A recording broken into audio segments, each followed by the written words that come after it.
কংগ্ৰেছ সাংসদ গৌৰৱ গগৈৰ পত্নী এলিজাবেথ কোলবাৰ্ণৰ পাকিস্তানী ISIৰ সৈতে সম্পৰ্ক থকাৰ অভিযোগ আৰু গৌৰৱ গগৈৰ পত্নীয়ে এতিয়াও ভাৰতীয় নাগৰিকত্ব গ্ৰহণ নকৰাৰ সন্দৰ্ভত ছ'চিয়েল মিডিয়াত তীব্ৰ বিতৰ্ক। ISI এজেণ্ট সলমান খানৰ চিনেমা এটা আছে টাইগাৰ জিন্দায়ে ময়ো মানে ৰয় যে তেতিয়া যদি তেওঁ আছে ময়ো ৰয়। পাকিস্তানী উচ্চায়ুক্তৰ সৈতে গৌৰৱ গগৈৰ বৈঠকে দেশৰ অখণ্ডতা আৰু নিৰাপত্তাৰ প্ৰতি ভাবুকি সৃষ্টি কৰাৰ দৰে গুৰুত্বপূৰ্ণ অভিযোগ উত্থাপিত হোৱাৰ পিছতেই এই সন্দৰ্ভত অসম ৰাজ্যিক কেবিনেটত হ'ব আলোচনা। গৌৰৱ গগৈক লৈ প্ৰকাশ পোৱা তথ্যসমূহৰ ৰাষ্ট্ৰীয় সুৰক্ষাৰ ওপৰত কিবা প্ৰভাৱ পৰিছে নেকি? এই সন্দৰ্ভত 16 ফেব্ৰুৱাৰীত অসম কেবিনেটৰ বৈঠকত আলোচনা হ'ব। ইয়াৰ সমান্তৰালকৈ গৌৰৱ গগৈয়ে 2015 চনত পাকিস্তানৰ উচ্চায়ুক্তক সাক্ষাৎ কৰাৰ সন্দৰ্ভতো প্ৰকাশিত আলোকচিত্ৰই এতিয়া সৃষ্টি কৰিছে বহু সন্দেহৰ। লোকসভাৰ বিৰোধী দলৰ উপ দলপতি হিচাপে দায়িত্ব নিৰ্বাহ কৰি থকা অৰ্থাৎ এগৰাকী দায়িত্বশীল জনপ্ৰতিনিধি হিচাপে গৌৰৱ গগৈয়ে এই সকলোবোৰ প্ৰশ্নৰ স্পষ্ট আৰু সমুচিত উত্তৰ দিয়া উচিত বুলি মন্তব্য বৈদেশিক পৰিক্ৰমা বিভাগৰ ৰাজ্যমন্ত্ৰী পবিত্ৰ মাৰ্ঘেৰিটাৰ। যেতিয়া কোনো অভিযোগ আহে তথ্যভিত্তিক যেতিয়া কথাবিলাক দেশৰ সৰ্বত্ৰ চৰ্চা হয় তেতিয়া যুক্তিসংগতভাৱে উত্তৰ দিয়াটো ভাল। কথাখিনি হাস্যাস্পদ বুলি কৈ দিয়া যে তেওঁৰ যদি বোলে ISI এজেণ্ট ময়ৰ এজেণ্ট এনেকৈ কথাখিনি পাতলা বুলি কৰা কথাবিলাক আচলতে গ্ৰহণযোগ্য নহয়। তেতিয়া বেছি সন্দেহৰ আওতালৈ আৰু বেছিকৈ আহি পৰে। গৌৰৱ গগৈৰ পত্নী এলিজাবেথ কোলবাৰ্ণে এতিয়াও কি কাৰণত ভাৰতীয় নাগৰিকত্ব গ্ৰহণ কৰা নাই বুলি প্ৰশ্ন মন্ত্ৰীগৰাকীৰ। প্ৰশ্নটো হৈছে যে 12 বছৰো বা 13 বছৰ ধৰি নিজৰ স্বামীৰ ৰাষ্ট্ৰৰ নাগৰিকত্ব নোলোৱাটোৱে সেই ৰাষ্ট্ৰখনৰ প্ৰতি আনুগত্য শ্ৰদ্ধা নোহোৱাটোৱে সূচাব বুলি এটা প্ৰশ্ন আহিছে। তাৰ উত্তৰ নিশ্চয় তেওঁলোকৰ লগত আছে। ডেপুটি লিডাৰ এজনৰ ব্যক্তিগত বিষয় যদি সেইটো ৰাজহুৱা কথাত প্ৰয়োজন যে কিয় আপোনালোকৰ সহধৰ্মিনী আপোনাৰ সহধৰ্মিনীয়ে কিয় ভাৰতীয় নাগৰিকত্ব গ্ৰহণ কৰা নাই? বিবাহৰ 12 বছৰ পিছত এইটোতো লাখ টকীয়া হৈছে, $1 million কুৱেশ্যন। আনহাতে গৌৰৱ গগৈয়ে 2015 চনত নতুন দিল্লীত পাকিস্তানৰ উচ্চায়ুক্তক সাক্ষাৎ কৰাৰ বিষয়টোৱে যথেষ্ট সন্দেহৰ সৃষ্টি কৰিছে বুলিও তাৎপৰ্যপূৰ্ণ মন্তব্য বৈদেশিক পৰিক্ৰমা বিভাগৰ ৰাজ্যমন্ত্ৰী পবিত্ৰ মাৰ্ঘেৰিটাৰ।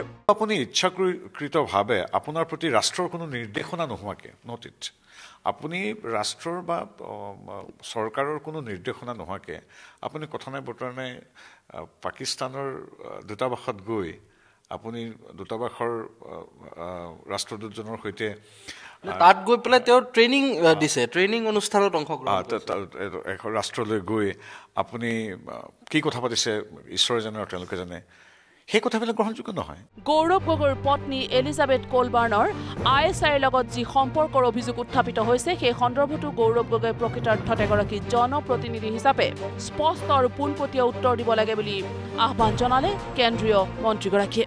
পাকিস্তানৰ যিগৰাকী ব্যক্তিৰ যোজনা আয়োগৰ তেওঁৰ উপদেষ্টা আছিল, সৰসৰ লগত সম্পৰ্ক আছিল, ISIৰ লগত সম্পৰ্ক আছিল বুলি সকলোতে চৰ্চিত, সেইগৰাকী ব্যক্তিৰ সংস্থাত দীৰ্ঘদিন কাম কৰা আৰু প্ৰত্যক্ষ আৰু পৰোক্ষভাৱে গোটেই যিটো ছিষ্টেম যি নেতিবাচক ভাৰত বিৰোধী ছিষ্টেমৰ কথা সকলোৱে জানে, সেই মানুহৰ সংস্থাত কাম কৰা, সেই মানুহৰ সংস্থাৰ সৈতে সৌহাৰ্দ্যপূৰ্ণ বছৰ পিছত বছৰ ধৰি সম্পৰ্ক স্থাপন কৰা।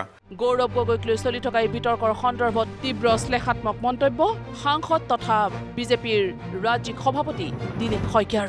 গোটেই ঘটনাটোক সহজভাৱে ল'ব বিচৰা নাই। গৌৰৱ গগৈৰ সহধৰ্মিনীৰ যি বিদেশী লিংক, ফৰেইন যি লিংক আছে আৰু বিদেশী ৰাষ্ট্ৰ, আৰু বিদেশী ৰাষ্ট্ৰ কেনেকুৱা বিদেশী ৰাষ্ট্ৰ যি বিদেশী ৰাষ্ট্ৰ সদায় ভাৰতবৰ্ষৰ চিৰবৈৰী, তেওঁলোকৰ চোৰাংচোৱা সংস্থা আছে ISI। গতিকে এলিজাবেথৰ যিটো এই মানে অভিযোগ আহিছে, মই ভাবোঁ এয়া ভাৰত চৰকাৰে এটা শক্তিশালী আৰু তাৎক্ষণিক তদন্ত এটা মানে কৰিব লাগে। তেওঁলোকৰ ইমান ডাঙৰ অভিযোগ আহিছে যে শত্ৰু ৰাষ্ট্ৰৰ লগত সম্পৰ্ক, শত্ৰু ৰাষ্ট্ৰৰ লগত এনেকুৱা ধৰণৰ যিটো একেবাৰে ভাবিব নোৱাৰা কথা এজন নিৰ্বাচিত প্ৰতিনিধি, এজন সাংসদৰ।